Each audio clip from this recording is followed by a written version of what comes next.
I was told that I have 3 minutes to say something about the last 63 years of my life, so I'll try to make it quick, really quick.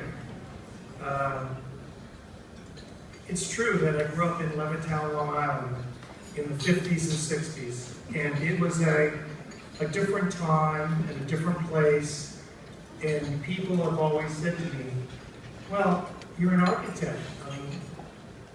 How did Levittown impact you? Like 17,556 in the same house. And I said, well, you know, what was really important about Levittown was that it didn't have any heirs at the time. Everybody had to be a GI after the war, but more importantly, as the suburbs of Long Island were developed after the war, it was really about, well, you live in a Camelot or a Vanderbilt split level or whatever names they came up with. Well, I lived in a number 2. And then I actually moved up to a number 4. So these were interesting times. And you know, that journey of learning about housing and architecture was very different.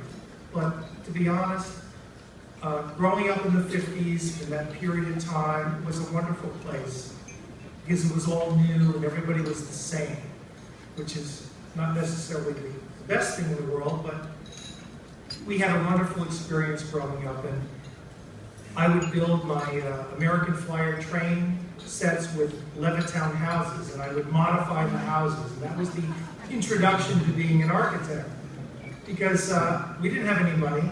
My father was a crane operator, and I would go to the dry cleaning store and get their leftover cardboard and build these wonderful little houses for my train set. But really, it was a precursor to thinking about residential architecture and housing and what it could be in the future.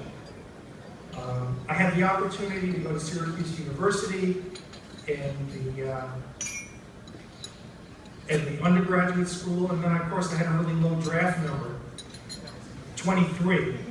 So I continued on to graduate school purely because I would be drafted if I left. So that was also an interesting time, and I finished that up, and then I took my old Volkswagen Bug, and I said, well, might as well go to Boston. I have some friends there, and I hit the pavement and the Yellow Pages, and we went from there, and as we say, the rest is kind of history.